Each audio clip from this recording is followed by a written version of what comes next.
Every day, let's see, the Mortgage Minute today being brought to you by our friends at Geneva Financial. Ready for that next home loan? Geneva's got the programs and the products. You just need to make the call, 800-306-1990, 800-306-1990.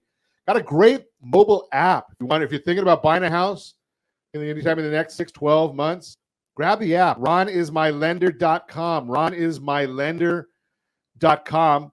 Let's see what's going on in the markets today. The S&P 500 is down 6.71 as we speak.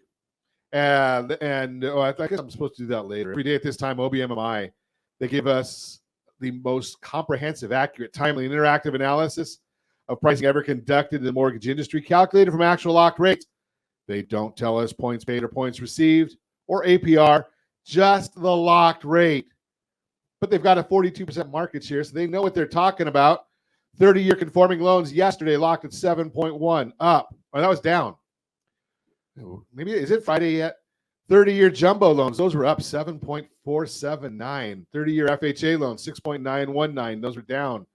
30-year USDA, 6.986. Those are down. And the best loan on the market for those that earned it, that would be our veterans. The VA loan, 6.626. Oh, that was down a lot yesterday. Love seeing the VA loan going down. That's my favorite loan because those are the men and women that allow us to do what we do on a regular basis. And yes, we are part of the #1 lending team in America for the Homes for Heroes program. If you want my commentary each morning on the market, rsrmarketminute.com, rsrmarketminute.com. Usually a 2-page little synopsis of what's going on in the mortgage market. Totally free to you. But let's see what's going on now in the market overall, because I looked at yesterday, and I gave you this a little early. The S&P 500 now is down 10 points. It's going the wrong direction. 10-year Treasury is up 6 basis points, 4.32. Mortgage-backed securities, the bond itself is down 5 basis points. That means interest rates are going up. They always go the opposite direction of the bond. Did we hit the wall yesterday? I talked to you a little bit yesterday about the technical part of the market. I'm not going to do it again.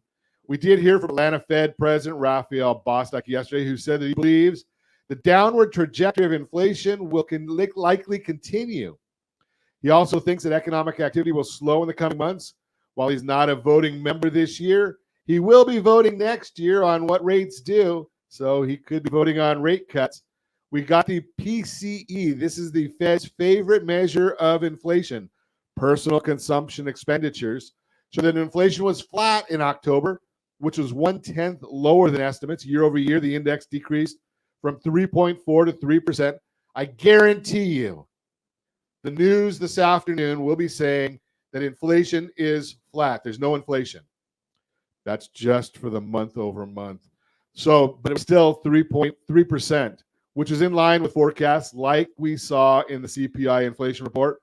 Lower oil and gasoline prices help. Core, which is what the Fed focuses on, strips out food and energy for those that don't need food or energy. Rose 0.2% last month, decreased from 3.7 to 3.5 year over year, also in line with estimates. Annualizing the last 6 months, Jerome Powell, Fed chair, said that he likes to look at the last 6 months to get a more current look. Inflation 2.4%, very close to their target. I wonder what Bauman is saying now. We talked about her yesterday. A lawyer doing this economic work. Housing component of PCE rose at 0.43% last month. Is up 6.9% year over year, which is down from 7.2 in the previous report. I figure will continue to move lower and help inflation as the lags catch up. If you were to catch up, shelter within the core PCE report and account for those lags, real-time core inflation will be at 2.6%. Personal income rose 0.2%, which was in line with the expectations. Spending rose 0.2%, again, in line, big decline from the 0.7% in the previous report. Savings rate rose from 3.7 to 3.8. That's good, but still remains near the lowest levels we've seen since 2008. Jobless claims measures individuals filing for unemployment benefits for the very first time rose 7,000 to 218,000.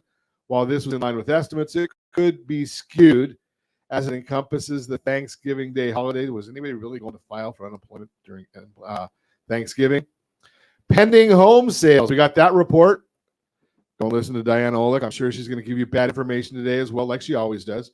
Measures signed contracts existing homes fell 1.5% in October after rising 1% in September. There's nothing to buy. How do you sell anything if there's nothing to buy? Big problem out there. Today's reading was a bit better than expectations, looking for a 2% decline. And remember, this was when rates were at 8%. Likely that sales will improve from here with a recent decline in rates. Sales are now down 8.5% year over year. Again, still nothing to buy. That is the Mortgage Minute, brought to you by our friends at Geneva Financial. When you're ready for that next home loan, Geneva's got the programs and the products. You just need to make the call. 800-306-1990, 800-306-1990.